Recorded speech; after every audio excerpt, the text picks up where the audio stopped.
আসসালামু আলাইকুম। আজকে ৪৫ দিনের স্টাডি চ্যালেঞ্জের ষষ্ঠ দিন। তো গতকালকেই ঠিক করছিলাম যে বাংলার আর ৪-৫টা টপিক যেটা বাকি আছে ওইটা পরে পড়ব। তো আপাতত বাংলা স্টপ রাখলাম। আজকে থেকে পড়ব হলো বিজ্ঞান। সকালে উঠে পড়ার এতটা টাইম পাই নাই, কারণ স্কুলে যাওয়ার অনেক তাড়াহুড়ো ছিল। তো স্কুল থেকে আজকে একটু তাড়াতাড়ি আসছি। বাচ্চাদের পরীক্ষা আজকে তাড়াতাড়ি শেষ হয়েছে, যে কারণে এসে ভাবছি দুপুরে বাচ্চারা আসার আগে একটু পড়ালেখা করি। তো আমি বাংলা বইগুলো উঠায় রাখলাম আর বিজ্ঞান নামাই নিলাম। বিজ্ঞানের জন্য আমার কাছে ছিল P2 এর লেকচার শিটটা, আর ছিল ওরাকলের বই, বিজ্ঞান বই। তো এগুলো বিজ্ঞান আমি বইগুলো আগে পড়ি নাই। অনেক আগে আমার কোচিংয়ের সাথে 2-1টা ক্লাস করছিলাম, বিজ্ঞান এত একটা পড়া হয় নাই। তো তাই ভাবছি যে বিজ্ঞানটা পড়ে ফেলি। বিজ্ঞান মোটামুটি আমি একটু বুঝি সায়েন্সে পড়ার খাতিরে। আর আমার স্কুলে বাচ্চাদেরকে আমি বিজ্ঞানই পড়াই। তো আশা করি আমার জন্য একটু ইজি হবে। যদিও ইজি কথাটা বাংলার ক্ষেত্রেও বলছিলাম বাচ্চাদের পড়াচ্ছি, তাতে একটা কষ্ট নেই, কিন্তু পড়তে আমার অনেক খবর হয়েছে। তো এটাই, বাচ্চারা 2:30 বাজে আসে, এর আগ পর্যন্ত পড়লাম। তারপর লাঞ্চ করে ওদেরকে পড়াইলাম, ওরা চলে গেছে। পরে এখন ঘরটা একটু ঠিক করে নিচ্ছি। আমার টেবিলের উপরে যে পর্দাটা ছিল ওইটা পুরো ছিঁড়ে গেছিলো বলতে গেলে, কিন্তু এটা চেঞ্জ করতেছিলাম না, কারণ নতুন একটা কিনলেও দেখা যাবে বাচ্চারা একদম তাড়াতাড়ি নষ্ট করে ফেলবে। এটা ওই দিন একটু শপিং করতে গেছিলাম, ওই দিন কিনে আনছিলাম। আর কিনে আনছি যে তাও সাদা, 2 দিনও বাচ্চারা রাখবে না। তো এটা ভাবছি আমি যখন পরবো তখন বিছাই পরবো, আর ওদের জন্য নতুন একটা কিনতে হবে। আমার এটা চেঞ্জ করে পড়তে ভালোই লাগলো, কারণ অনেক দিন ওইটা ছিঁড়ে গেছিলো, ওইটাতে পড়তে কেমন যেন একটু লাগতো। আর পারলে আমার এই ঘরটাও চেঞ্জ করে ফেলতাম। এই ঘরের যে জরাজীর্ণ দেয়ালটা আছে, এটা আসলে অনেক সময় ডিপ্রেশনে ফালাই দেয়। আসলে আমি জানি না এটা কি ডিপ্রেশনে ফালায়, নাকি এই জরাজীর্ণ দেয়ালগুলোই আমাকে মোটিভেট করে পড়ালেখা করার জন্য। এটা ভাবায় মাঝে মধ্যে। আমি এগুলো দেখে ডিপ্রেশনে চলে যাই, যে দেয়ালগুলো এমন কেন, দেয়ালগুলো থেকে রং ঝরে ঝরে পড়তেছে।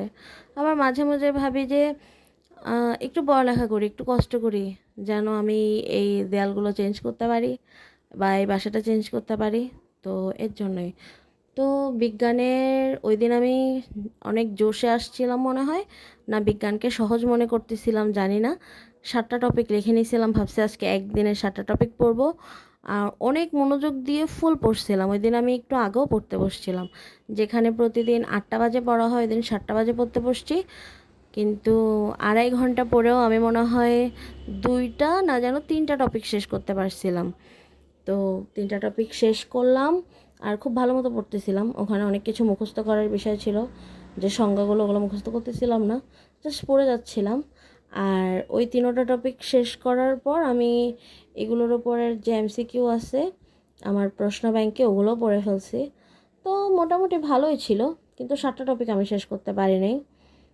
তো এই তো, বিজ্ঞানের ক্লাস করি নাই, কিন্তু এগুলোর ক্লাস করার প্রয়োজন নেই, এগুলো মোটামুটি আমি বুঝি। তো এত একটা সমস্যা হয়নি। আর বাদ বাকি দেখা যাবে যে বিজ্ঞান আমি কয়দিনে শেষ করতে পারি। পদার্থের গঠন, এরপরে রাসায়নিক গণনা, জারণ বিজারণ, পর্যায় সারণী, এই টপিকগুলো সব পড়লাম। সাথে আমার প্রশ্ন ব্যাংক থেকে এগুলোর প্রশ্নোত্তর যে MCQগুলো ছিল ওগুলোও প্র্যাকটিস করলাম। তো এটা ভালো ছিল যে একটা অধ্যায় শেষ করে এটার প্রশ্নগুলো পড়ে ফেলছি, যেগুলো আমি বাংলার ক্ষেত্রে করতে পারিনি। তো এই 3টা না জানো 2টা আর একটার অর্ধেক এই টাইপেরই আমি শেষ করতে পারছিলাম। তো বাকিগুলো কালকে আবার পড়বো আশা করি। আর কালকে আমার বাচ্চাদেরও পরীক্ষা শেষ হয়ে যাবে, তো কালকে ওদের বন্ধ দিব। তো দেখা যাক আর কি, ওদের পরীক্ষা শেষ হলে আমার উপর থেকে একটু চাপ কমবে, তাও আবার বেশি দিনের জন্য না। আর সামনে যেহেতু কোরবানির বন্ধ আসতেছে, তো তখনও হয়তো একটু ফ্রি থাকবো, পড়ালেখা করা হয় কি না দেখা যাক। কারণ বেশি বন্ধ থাকলেও আমার এত একটা পড়ালেখা হয় না। আর হচ্ছে বেশি বন্ধ দেওয়া যাবে না। আমার যে বড় স্টুডেন্টগুলো আছে ওদের আবার কোরবানির পরপরই পরীক্ষা শুরু হবে, তো ওদের প্রিপারেশনের জন্য সময় বের করতে হবে। সময় বের করতে হবে বলতে ওদেরকে একটু বেশি গুরুত্ব দিয়ে পড়াইতে হবে। মানে আমি পড়তে বসলে আমার মাথায় আরও অনেক টেনশনও সহ থাকে, এটা একটা ঝামেলা। তো ভালোই গেল আজকের দিন। আসলে আমি যেদিন পড়ালেখা করি ওই দিন আমার মনে হয় যে আমার দিন ভালো গেল। আর যেদিন তেমন একটা পড়ালেখা হয় না বা পড়তে বসি না, ওই দিন অনেক মন খারাপ থাকে, হতাশ লাগে। মনের মধ্যে একটা গিল্ট কাজ করে যে আজকের দিনটা এভাবে নষ্ট হয়ে গেল, সময়গুলো চলে যাচ্ছে, আমি কি করতেছি, মানে অনেকটা টেনশনে থাকে। তো এই তো, এর চেয়ে কষ্ট করে পড়ালেখাই ভালো সারা রাত দুশ্চিন্তায় না ঘুমানোর চেয়ে। তো এই